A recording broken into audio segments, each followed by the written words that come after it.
Hola compañeras y compañeros. Hoy es una fecha especial, es 24 de marzo de 2020. Hace 44 años se dio en esta misma fecha el golpe militar más duro en la historia del país. Estamos en un momento especial. Estamos con este problema de la pandemia, no podemos hacer la clásica marcha del 24 que llena las calles de la ciudad y de las distintas ciudades, pero no queríamos dejar de hablar sobre esta fecha que es tan importante y tiene tanto que ver con la historia del movimiento obrero en nuestro país. Y bueno, para hablar de esta fecha no podemos remitirnos solamente a hablar de cómo se dio el golpe y qué sucedió durante esos 7 años de la dictadura militar, sino tenemos que analizar un poquito cómo se fue gestando este golpe. Y bueno, hay que empezar desde algún momento. Yo tomaría desde 1966, donde se dio otro golpe militar en nuestro país. Los más grandes lo tenemos claro, los más jóvenes tal vez no tanto. Se dieron varios golpes militares. En 1966 se derroca al presidente radical, Iría, y la junta militar de ese momento toma el poder y la encabeza el general Juan Carlos Onganía. Estos golpes se dan porque la burguesía quiere aplicar planes de ajuste, el imperialismo quiere llevar la mayor cantidad de ganancias posibles, y cuando encuentra alguna resistencia en el movimiento obrero y en la población en general, acuden a distintas salidas. Una de ellas es el golpe militar. Onganía, en el poder, se encuentra con que empiezan a resurgir las luchas. En 1968 se dan 3 luchas importantes: la de los trabajadores de YPF en Ensenada, la de los gráficos de Fabril Financiera en Capital, y también la de los trabajadores de Esmata de Citroën, también en Capital. Esto se da en un marco mundial de un alza de las luchas, donde en Estados Unidos se producen movilizaciones contra la guerra de Vietnam, donde se había dado el Mayo francés que hizo tambalear el gobierno de Gaulle. Y bueno, acá se producen estas luchas muy importantes que son derrotadas, pero ya no se puede parar esta salida del movimiento obrero a la escena con mucha fuerza. Se empiezan a dar movilizaciones estudiantiles, se dan en Tucumán y en Rosario. Se van uniendo otros sectores, como los trabajadores de gremios como la UON, Lucifuerza, el Esmata, los docentes, los estatales. Se da una movilización en Corrientes de los estudiantes, seguimos hablando del año 69, 1969, contra la privatización del comedor estudiantil. Que en esa época había comedores estudiantiles, como había acá en La Plata, en la Universidad Nacional de La Plata, donde hoy funciona la Facultad de Odontología. Era un gran comedor estudiantil donde íbamos todos los estudiantes a comer, ¿no es cierto? Y nos encontrábamos al mediodía y a la noche, en lugar de, digamos, una solución al problema de cómo alimentarnos, y también un lugar de encuentro e intercambio muy importante. Bueno, se da esta movilización en Corrientes, hay represión y matan a un estudiante de 22 años, Cabral de apellido. Se levantan los estudiantes en Rosario, se suman sectores obreros y también responden con represión y matan a un obrero de apellido Blanco. La CGT se ve obligada a llamar un paro para el 30 de mayo. Y en Córdoba deciden, había sectores muy combativos en la provincia de Córdoba, decide adelantarlo y hacer un paro de 36 horas, el 29 de mayo. También se reprime, era la respuesta del gobierno de Onganía, y matan a un obrero del ESMATA de apellido Mena y a un estudiante de apellido Castellano. Esto hace que haya un tremendo levantamiento. En Córdoba el paro había sido un acatamiento de un 98%, se levanta la población, se forman barricadas, se enfrenta a la policía, hay una cobertura de los medios tremenda en ese momento porque era algo inédito. Era una lucha campal de la policía contra la población. Y termina retrocediendo la policía. Posteriormente entra el ejército para controlar la situación, pero ya todos los manifestantes se habían replegado a los barrios y ya no existían en el centro de Córdoba esas barricadas y esa lucha.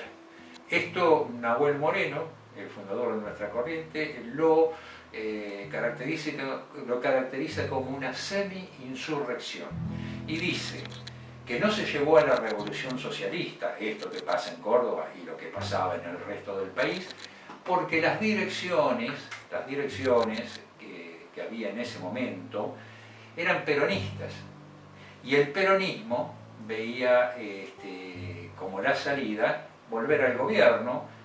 Tenían el recuerdo de aquel Estado benefactor del 45, cuando Perón llega al poder.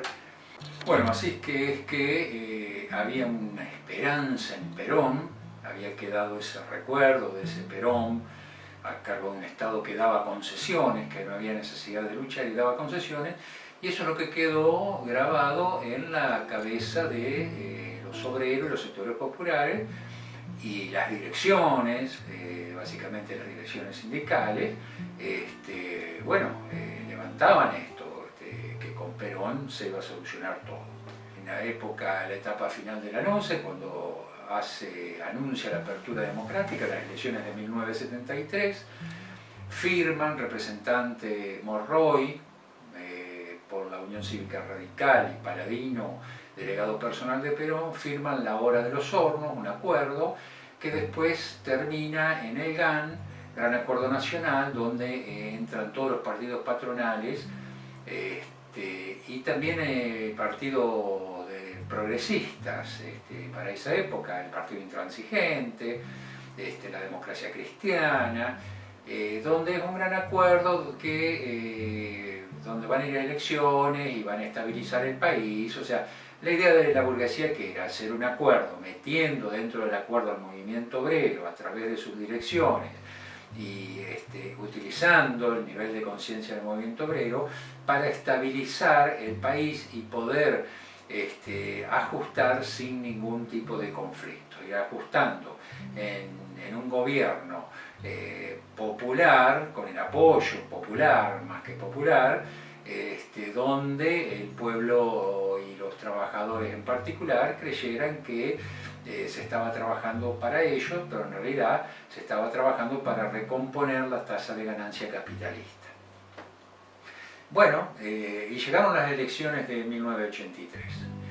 En 1972 se había fundado el Partido Socialista de los Trabajadores. El Partido Socialista de los Trabajadores se funda con la corriente morenista, que era el PRT, la verdad en ese momento, venía de separarse, de romper el PRT, el Partido Revolucionario de los Trabajadores, en dos fracciones, una que sigue la vía guerrillera, foquista, y se aleja del trotskismo, y la otra, la de Nahuel Moreno, que sigue manteniéndose firme en que las dos estrategias claves son la construcción del partido y la movilización de las masas.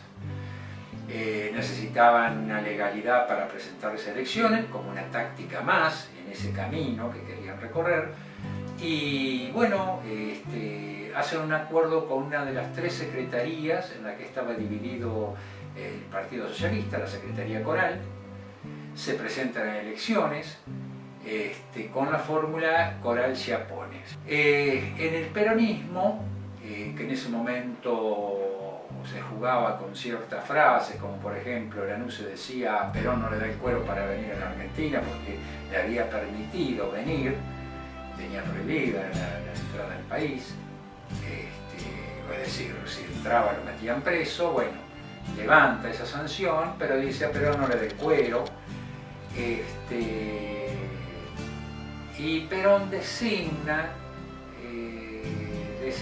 designar a Cámpora, el tío, como lo llamaba la juventud peronista, como candidato a presidente, y él no presentarse, mantener el control del partido. Y el vicepresidente Solano Lima, un miembro del Partido Conservador Popular. Se va a las elecciones, se presenta Balbín por la UCR, Cámpora por el PJ, Coral-Chiapponi por nosotros, bueno, y así otros partidos, ¿no? Obviamente que gana Cámpora. El partido nuestro, el PST, venía de un muy buen trabajo en el movimiento obrero, con activistas en el ESMATA, en la UOM, en bancarios. Se había ganado un lugar como partido de luchadores, pero recordemos que el escenario era peronista, o sea, el trabajador común nos veía muy bien, nos respetaba. Donde tenía un activista nuestro lo respetaba mucho, pero veía que la solución pasaba por Perón. No hacía falta construir un partido obrero, salir a luchar, hacer una revolución, esa era una complejidad que no la veían, porque Perón traía las soluciones. Dentro del peronismo había realmente muchas fricciones internas. Ya se había visto antes de las elecciones, cuando Perón viene después del exilio por primera vez al país, que lo esperan en Ezeiza y que termina aterrizando en otro aeródromo, por lo que ahora voy a relatar que pasó en Ezeiza, donde van todos los sectores del peronismo, más otros sectores que no eran peronistas, pero veían en Perón una salida, y el escenario estaba dominado por los sectores de derecha. Y no tardó en estallar el conflicto, pero conflicto a los tiros, o sea, empezaron desde el escenario a ametrallar a la multitud, donde no solo había militantes, sino que había gente del pueblo que fue a buscar a esperar a su líder, tan esperado por años. Ahí ya se vio cómo venía esto. Perón tuvo que aterrizar en otro lugar, después se fue, se dieron las elecciones, como le contaba, y empezaron a gobernar Cámpora y Solano Lima. Y bueno, los conflictos continuaron porque había exigencias, lo que se suponía que iban a dar, por ejemplo, los presos políticos. Una exigencia era la libertad de los presos políticos, había muchísimos presos políticos de la dictadura anterior, y la izquierda, en general, la izquierda peronista, la libertad de los presos políticos. Cámpora dijo: no, vamos a ir revisando caso por caso. Hubo una rebelión donde fue la gente a las cárceles, tuvieron que abrir las puertas y salir los presos políticos, y no hubo decisión del gobierno por medio. Eso era cómo estaban las cosas en ese momento. Pero había muchas cuestiones que se daban por un hecho, una vez que asumió el nuevo gobierno, que no se daban, ¿no es cierto?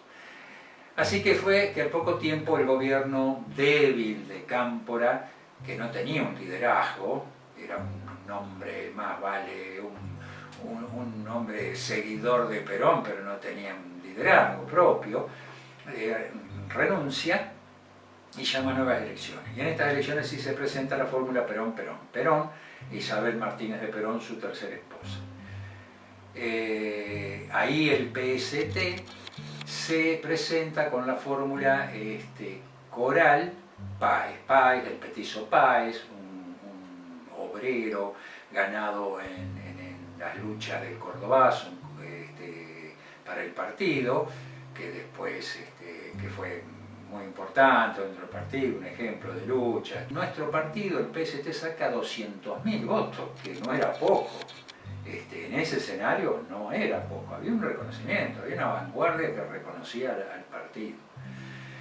Bueno, empieza el gobierno de Perón, siguen los reclamos, Perón empieza a aliarse más con los sectores de derecha, estaba dentro de su grupo chico, digamos, López Rega, un hombre que había estado con él en el exilio, el brujo, le decían, porque practicaba cosas esotéricas, y de derecha, de ultraderecha. Nuestro partido, el PST, seguía trabajando en la fábrica, en la universidad, en todos los ámbitos,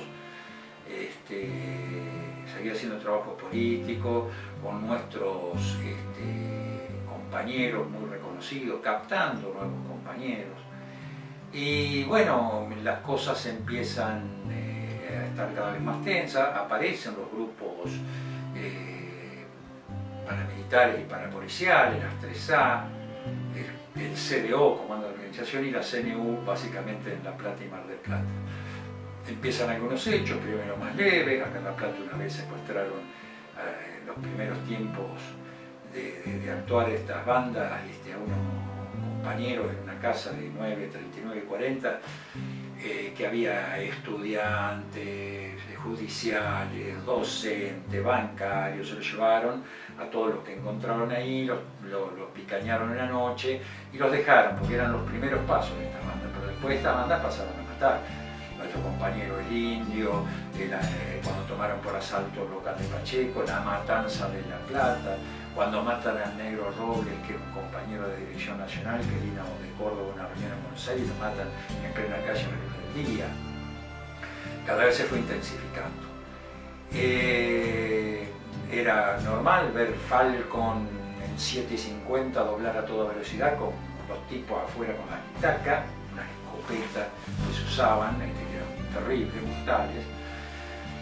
Era común escuchar tiroteos y se da un conflicto muy muy importante que es en Villa Constitución, donde hay 3 fábricas metalúrgicas, Maratón, Mecon y Acinta, una concentración obrera tremenda. Ahí teníamos nosotros 2 compañeros delegados, Pacho Juárez y Pepe Calaos. Empiezan con huelgas por los reclamos, se enfrentan con la dirección de la UON, que obviamente los quiere frenar. Bueno, se produce ahí una movilización donde se suma toda la población, pueblo chico, no era una gran ciudad, pero básicamente era la familia de los obreros. Y llegan a un punto donde todas las fuerzas militantes del campo popular mandan su militancia. Es un laboratorio de una insurrección y la derecha también. La derecha manda a los grupos fascistas. Una noche dice que llegan alrededor, creo que de 70 Falcon con fachos arriba. Nosotros volcamos una parte importante de nuestra dirección al conflicto. Bueno, eran las discusiones de cuál era la salida. Nosotros planteamos las coordinadoras para que se coordinen todas las luchas que había en el país, que eran muchas. La Juventud Peronista, con su línea de que nosotros solucionamos todo, secuestramos a uno, matamos al otro y solucionamos, despreciando la movilización y la organización de los trabajadores, pasándoles por arriba, nos cantaban no rompan más las bolas con la coordinadora. Bueno, esa lucha se perdió, pero era parte de todo un proceso que había. Eso fue en el 74. Y después viene también en el 74 la muerte de Perón, el 1 de julio. Eso hace que toda esta situación así de desajuste total del régimen haga que el máximo dirigente desaparezca y esa voz ya no está más. ¿Y ahora quién es el dirigente? Queda su esposa, que era la vicepresidenta, Isabel Martínez de Perón, y el brujo López Rega ahí al lado, promoviendo las bandas fascistas. Todo se agudiza todo. Y bueno, llega un punto que fue el Rodrigazo, en el 74, donde el ministro Celestino Rodrigo, ministro de Economía de Isabel, que tiene la misión de aplicar un ajustazo, pretende llevar las paritarias, los acuerdos salariales a un 30-32% y se disparan los precios del 80 al 200%, una locura. Los primeros acuerdos salariales que se hacen, en 2 o 3 días quedan totalmente desactualizados, y los que vienen después piden muchísimo más. Por ejemplo, los primeros que pidieron creo que alrededor del 30%, porque se suponía que eso iba a ser la inflación, y se encuentran al poco tiempo con una inflación del 80, 90, el 100%, quedaron desactualizados. Entonces los que vienen después piden eso, y así. Se da una serie de luchas, la burocracia tiene que ceder porque era inmanejable, y se produce una plaza de protesta, donde tuve la oportunidad de estar, yo era bancario,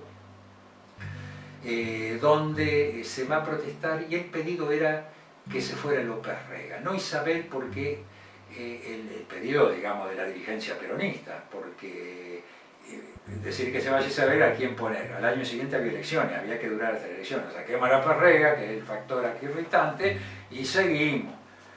Bueno, se cae López Rega, queda Isabel, y bueno, se da el golpe militar más duro de la historia.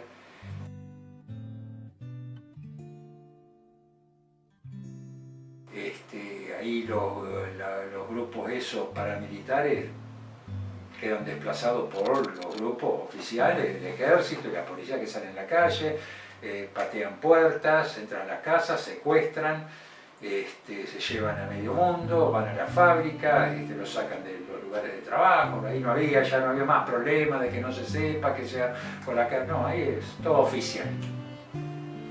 Están los que nunca regresan, y bueno, el partido en ese momento, ¿qué hace? Pasa a la clandestinidad, ya venía preparado, pero pasa a la clandestinidad. ¿Qué era la clandestinidad? Estar organizarnos en grupos chicos, tabicados, células le llamábamos, donde tratábamos de no saber nada, cada célula de la otra, y dentro de la célula entre nosotros. Y ya nos conocíamos de antes y sabíamos dónde trabajamos, dónde vivíamos, ya lo sabíamos. Pero muchos nos tuvimos que ir de nuestras casas, de nuestros trabajos, y buscar nueva casa y nuevo trabajo, y ahí no lo decíamos. Bueno, empezó a trabajar hacia el partido, pero no por eso se mandó a guardar. No nos fuimos a las casas y nos metimos abajo de la mesa. Empezamos a trabajar de otra forma. Por ejemplo, cuando hacíamos un contacto, que no queríamos avanzar sobre ese contacto, no íbamos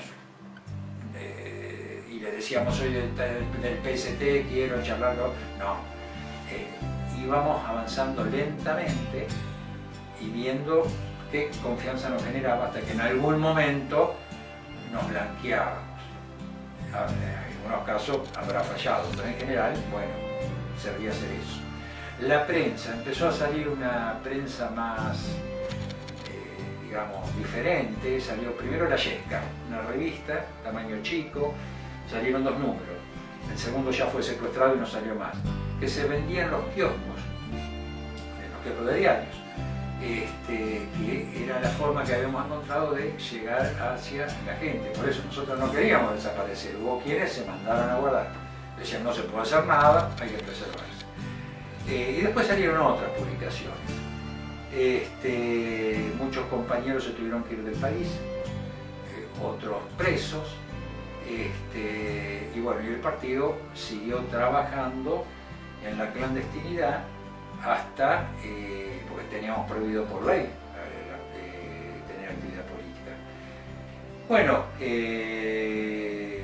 se siguió trabajando, tuvimos muertos, tuvimos presos políticos, Y bueno, el partido llega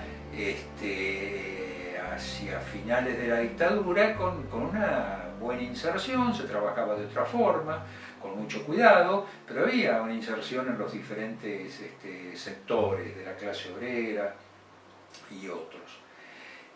Cuando se da, cuando ya a finales de la dictadura cae, porque empiezan las grandes movilizaciones, se produce una movilización muy grande en Plaza de Mayo, estando los militares ahí en la Casa Rosada, donde hay represión y muere un obrero. Y el pueblo ahí toma conciencia de que hay que sacar a la dictadura porque todo lo que hizo fue en contra del mismo pueblo, así que la dictadura estalla, queda una dictadura totalmente débil que tiene que anunciar ahí sí las elecciones. El partido sale bastante íntegro de la dictadura porque había caracterizado correctamente lo que se venía antes del golpe, había caracterizado el golpe, no se había replegado, sino que se había adaptado para trabajar en la nueva situación, pero no se apartó de la escena de la lucha de clase. Entonces el partido vuelve con mucha fuerza. Bueno, después ya viene otra historia, ¿no? Pero siguiendo con la parte de los derechos humanos, vienen todas las luchas por los derechos humanos. Alfonsín hace juicio a los militares, pero por otro lado dice basta, ya está, punto final, terminemos con esto, obediencia debida, que son dos leyes llamadas así, los subalternos siguieron las órdenes, no son culpables, porque si seguían escarbando aparecían la misma burguesía, y la iglesia y los sectores del poder económico como cómplices de la dictadura. Entonces había que cortarla y decir, bueno, fueron los que estuvieron en las juntas militares, terminémosla acá. Después vino Menem, que los indultó, después todo volvió para atrás, pero los derechos humanos siguieron en la calle, se recordaron cada 24, se reclamaba castigo a los culpables, investigación y castigo a los culpables, se mantenía la memoria y bueno, hoy no se hace esa marcha por el problema de esta pandemia, del coronavirus. El gobierno se evitó de un montón de críticas porque este gobierno nuevo de Alberto Fernández ya empezó con el ajuste, nos ajustó a los jubilados, ajustó a los docentes y tiene previsto muchos ajustes más, con lo cual iba a tener grandes críticas. Bueno, esto es un poco lo que pasó, lo que los compañeros más jóvenes por ahí desconocen, dado su juventud, y que los compañeros viejos conocen mejor que yo.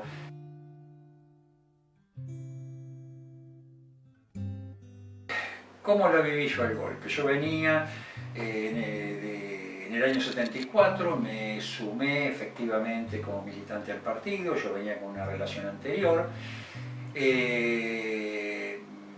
viví la masacre de La Plata. Cuando empezamos con la semiclandestinidad me tocó tomar mi primera responsabilidad dentro del partido, que fue seguridad, lo que les contaba hoy, que fue obligatorio en todo tamaño integrar el punto de seguridad y que haya un responsable de seguridad. Yo estaba en el equipo de ciencias económicas primero, después estuve en otros equipos, estuvimos con un proyecto de formar la Juventud Socialista Trabajadora. Había entrado en marzo del 75 al Banco Nación, sucursal La Plata, estaba en el banco había un grupo de compañeros, había un equipo de 3 compañeros del PCT. La línea era que yo no formara parte de ese equipo, que siguiera haciendo mi trabajo en otros frentes. Me costó mucho que no me identificaran porque cuando el Banco Nación era combativo, nosotros teníamos a nivel Banco Nación Central al compañero Mena, que era un gran dirigente, que dirigió una gran huelga de Banco Nación, y en La Plata había una tradición de lucha. Pero ya en las primeras asambleas me vendí porque empecé a hablar y ya al poquito tiempo todos sabían quién era yo. Y cuando el golpe, me acuerdo que ese 24 de marzo de 1976, yo vivía con mi compañera, con Pelusa, nos despertamos a la mañana, prendemos la radio y una marchita militar, golpe. ¿Qué hacemos? ¿Qué no hacemos? Ya estábamos viviendo en una semiclandestinidad, en una casa que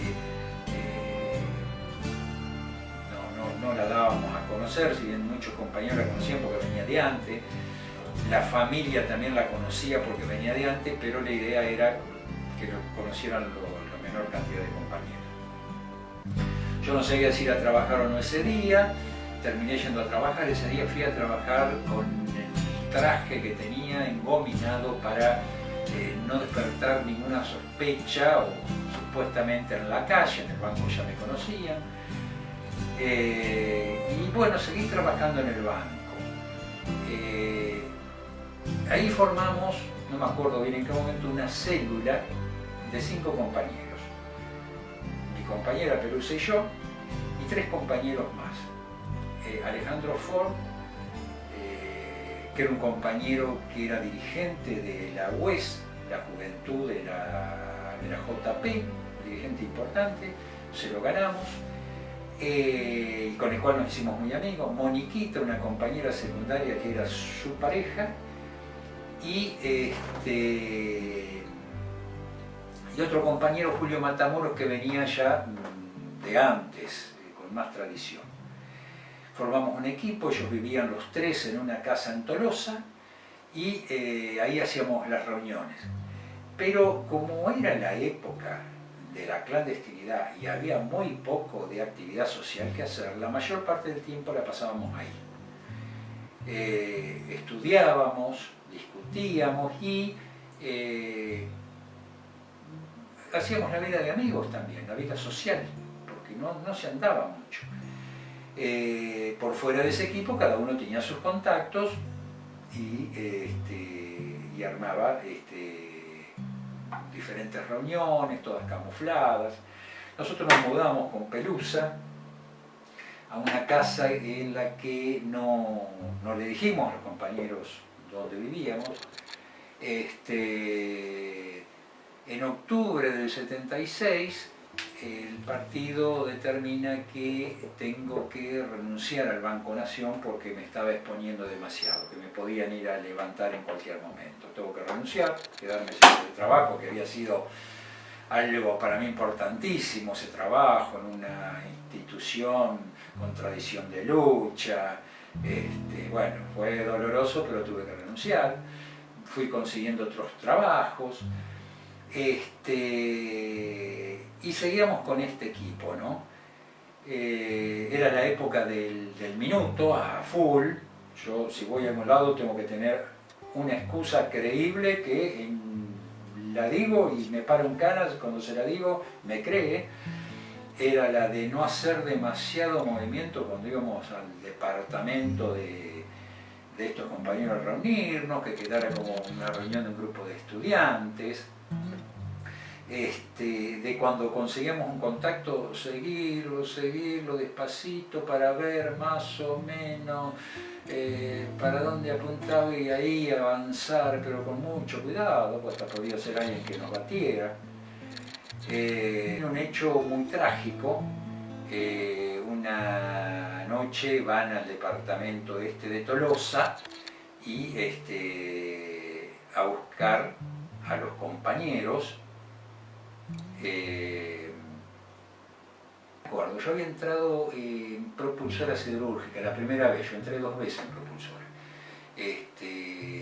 Esta vez había entrado y con un compañero que estaba en Petroquímica Sudamericana, alquilábamos un lugar que lo teníamos camuflado como una vivienda. Era un localcito con unas cuchetas, una cocina. Nosotros no vivíamos ahí, pero por cualquier cosa es el lugar donde vivíamos. Íbamos y nos encontrábamos cuando estábamos de Franco, en las 2 fábricas que nos coincidían, y nos mostrábamos en la vereda para que los vecinos vieran que como que nosotros estábamos ahí. Que si alguien iba a preguntar, vivíamos ahí.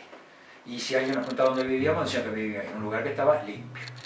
Nos encontramos y él, que había empezado a atender ese esa célula dice que la noche anterior va y ve movimientos raros, pasa de largo, en Tolosa era esto, y cuando vuelve ve que sale un tipo con una itaca. Entonces yo llamo al trabajo de Julio Matamoros, que trabajaba en un banco, me dicen hoy no vino, llamo a la casa, como yo tenía estos teléfonos de antes, el hermano me atiende con voz muy preocupada, me dice, no está, ¿quién habla? Y yo digo, un amigo, y le digo al otro compañero, los levantaron. Y los levantaron. Los compañeros hace unos años atrás fueron identificados sus cadáveres en el cementerio de Espeleta, estaban como NN, figuraba como que habían atacado, junto con otros dos que no sabemos quiénes son, otros detenidos, que habían atacado la comisaría y se había defendido la policía y los había matado. Y que no sabían quién eran, y por eso estaban enterrados como NN. Se recuperaron los cuerpos.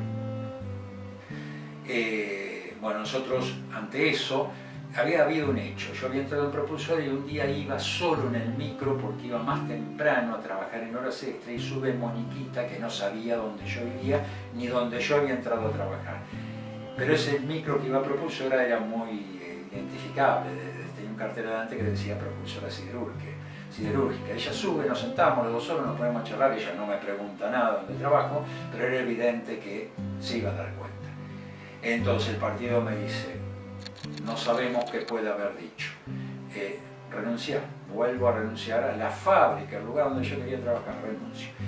Y ahí ya nos dimos cuenta que era imposible seguir en La Plata, pensamos en ir a Buenos Aires, la Dirección Nacional nos ofrece ir a Mendoza, que había sido quemado el partido, a ver si lo podíamos reconstruir. Nos vamos a Mendoza, hacemos la campaña financiera, estamos hablando del año 77. Los compañeros los desaparecen el 11 de mayo de 1977. A mitad de año se va a Pelusa, consigue trabajo, consigue un lugar donde vivir.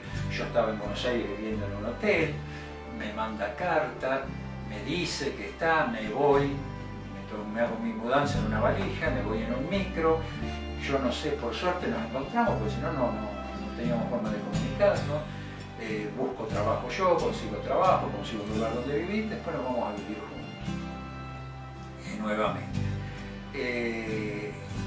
Hacemos la campaña financiera del verano de 77-78.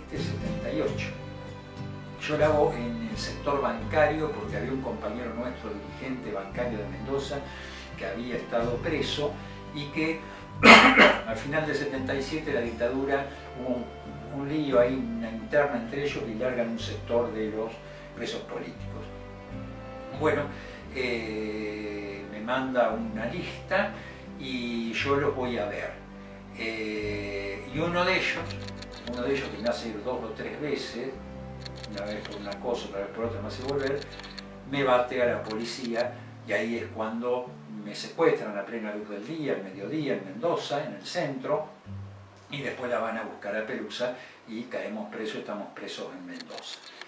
Pero vamos un poquito a contar cómo era esa vida de los militantes en Mendoza, ahí medio solos. Bueno, nos comunicábamos con cartas. Las cartas eran cartas que nos hablaba de la salud de la tía, de cómo andaban los estudios del primo, pero sobre eso que estaba escrito con tinta había una escritura con jugo de limón que no se veía, que al calentarlo con una vela aparecía el texto y ahí estaba lo que queríamos escribir y leer. Recibíamos por avión encomiendas. Esas encomiendas traían los materiales que usábamos. Cuando teníamos que mandar algo a Buenos Aires lo mandábamos a una casilla de correo del Correo Central.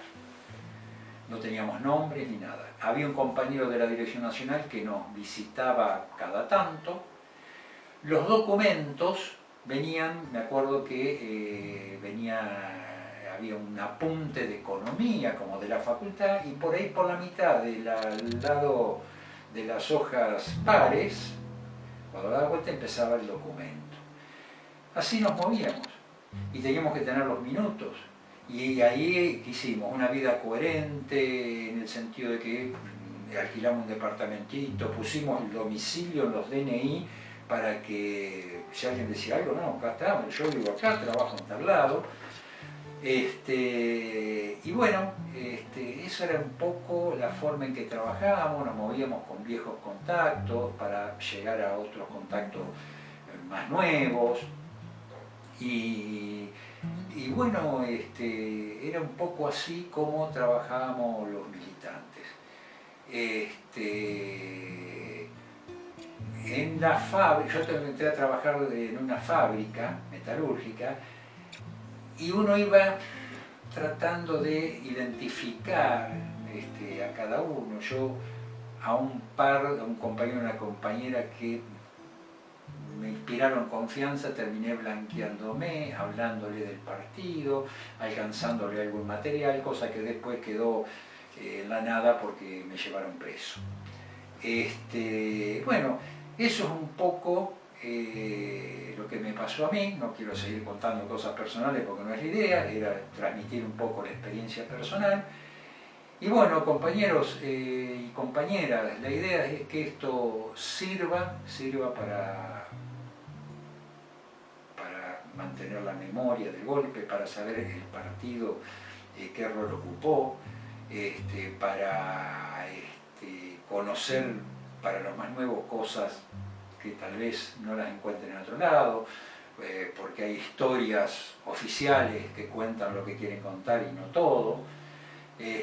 Así que bueno, en este 24 de marzo de 2020, en esta situación tan particular del coronavirus, que no nos podemos ver, hemos utilizado esta nueva tecnología para poder de alguna forma hacer nuestra conmemoración al 24 de marzo. Muchas gracias, compañeros.